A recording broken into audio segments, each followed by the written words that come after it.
Good have you as well. I hope everyone's had a good New Year and a good Christmas. It's just tired and old, that kind of thing, you know? And we had the party mode on.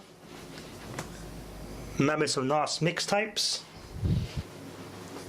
I scored some of these from the recycling centre. Bloody that. They're still on the bloody wrapper. They're all 60s and haven't been opened. Theirs are all open and had some bits and pieces of just voices recorded on it, like some sort of lecture or something.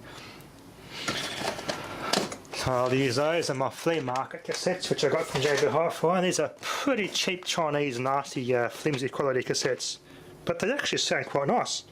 I recorded them on my Yamaha and my Harman Kardon tape deck. They actually sound pretty good. I played those cassettes back in other equipment and my boom boxes. They sound pretty damn good. So not bad for a cheap Chinese cassette. I just bought them because they just to see what they're like. They actually aren't too bad. These are pretty good too. There's my little mixtapes I made. Taped some LA oldies, K-Surf. They had the good Saturday Night Disco one. Good classics. Some local stuff. Best of 2018. Or the best music of 2018, but just for archival purposes and my own sort of mixtape, just for the joy of it. Some songs are good, but most of it's just a repetitive crap these days anyway, but just for a little test and a little archive, just for the joy of it, recorded some tapes. Some of those other ones got some good classics on them too they played, which I haven't heard in a while.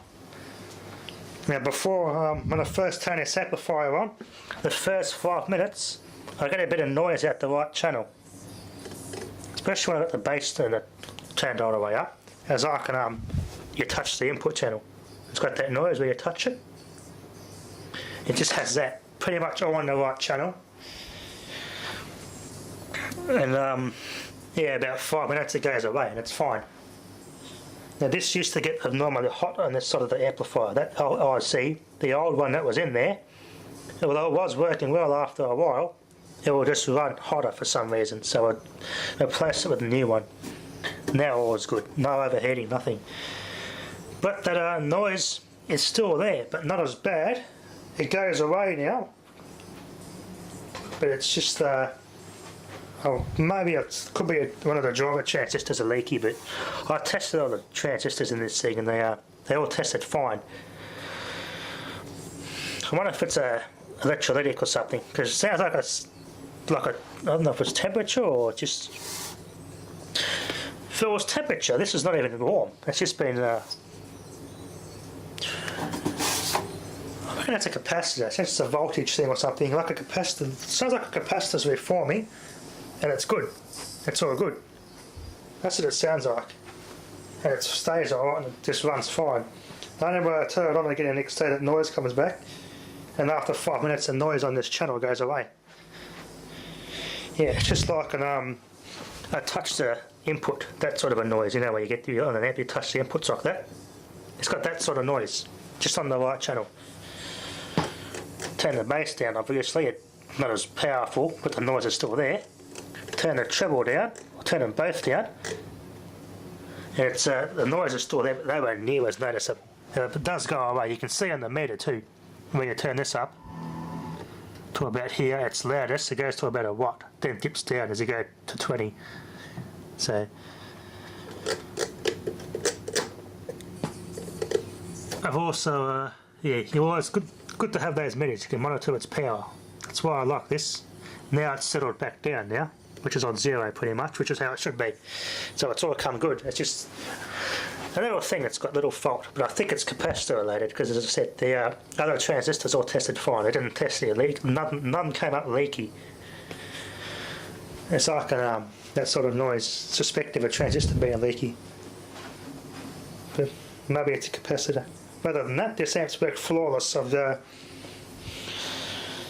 just being too hot, so I just sat under the air conditioner and just listened to the all the party mix they had on the radio on this. Been working very nicely. You can see this channel, that's on 0. Plenty of power there, that's on 0, but the right channel doesn't seem as sensitive. Yeah, there's no signal there whatsoever, and that's turned all the way down to 0. Could be a dirty pot. Could be because the pot's a bit dirty or something. Nothing there, but you can hear it on that side, on the left side. And that's the treble turned all the way up. Bit dirty, yeah. Could be because it's dirty pots. Yeah, I reckon it's just dirty pots doing that. Turn that back up. VIP, like a special class. Other than that, it's working fine. I've also scored a good Kogan charger for next to nothing, which I've done some reviews, read a review on it. It actually revives these old AAAs and alkaline batteries. Sure enough, it does the job. No leaks, nothing.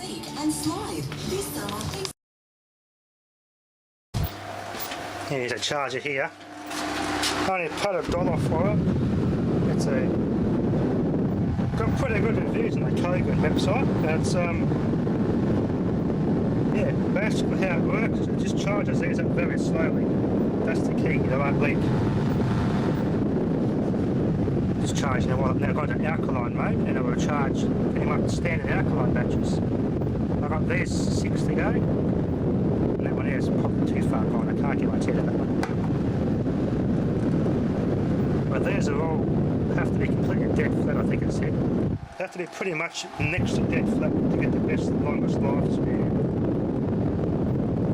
Old expired batteries that haven't leaked, but it will actually recharge them. Sure enough, I've already recharged like 10 and they're fine. But it does say there will be a reduced capacity because of the chemical-based sort of formula inside those batteries. It goes off, has a lifespan, but as long as they're not leaked, you can do this. Nice and slow charge. So I use this for now on, just for little quick tests of little things of power. Just use these little batteries. Oh well. Save some money. Quite happy with that. I've also grabbed me a nice little inverter. A big saving. It's a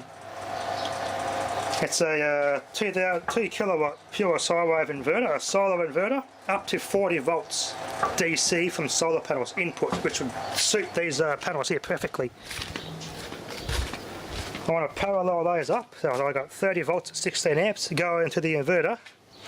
Basically they'll charge the battery and the battery just supplies the inverter during the night.